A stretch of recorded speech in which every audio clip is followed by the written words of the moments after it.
Olá, é muito bom ter você aqui com a gente para a nossa jornada de crescimento espiritual, da nossa saúde espiritual, nessa terça-feira, dia 7 de dezembro de 21.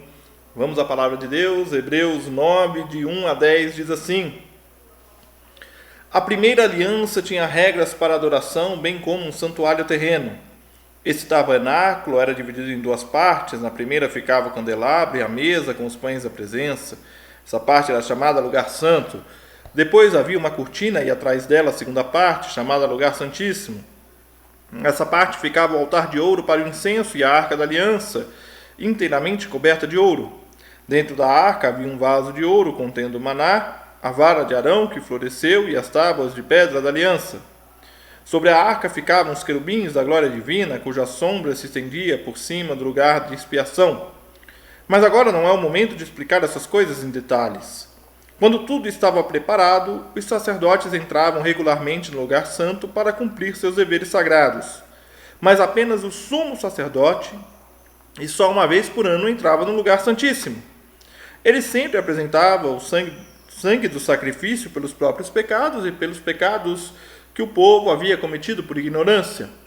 Com essas regras, o Espírito Santo mostrava que o caminho para o lugar santíssimo não havia sido aberto enquanto o primeiro tabernáculo continuava em uso. Essa é uma ilustração que aponta para o tempo presente, pois as ofertas e os sacrifícios que os sacerdotes apresentam não podem criar no adorador uma consciência totalmente limpa. Tratava-se apenas de alimentos e bebidas e várias cerimônias de purificação. Eram regras externas, válidas apenas até que se estabelecesse um sistema melhor. O nosso texto de hoje, mais uma vez, Hebreus está preparando o terreno para uma explicação posterior. Aqui, o autor de Hebreus está dizendo para a gente como funcionava a adoração no Antigo Testamento. A expiação dos pecados feito pelo sumo sacerdote no Santo dos Santos era realizada uma vez por ano pelo pecado que o próprio sumo sacerdote havia cometido e os pecados que o povo havia cometido por ignorância, aqueles que eles não tinham ciência do seu pecado.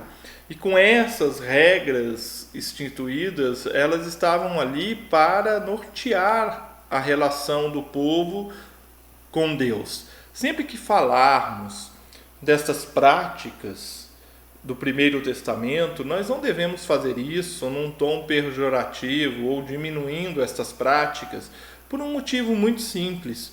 Era a maneira como o povo se relacionava com Deus. Agora, na nova aliança, com Cristo, nós não temos mais a necessidade destas práticas. A relação com Deus foi ressignificada em Cristo Jesus. A antiga aliança acabou. Nós vivemos a nova aliança. Então, nós não temos mais a necessidade de apresentar tudo isso. De fato, nós aqui estamos olhando para uma realidade que era cercada de regras até que surgisse e se estabelecesse um sistema melhor, um sistema superior a este que é estabelecido. Nós vamos falar sobre ele amanhã em Cristo Jesus. Mas para hoje, o que nós devemos ter em mente?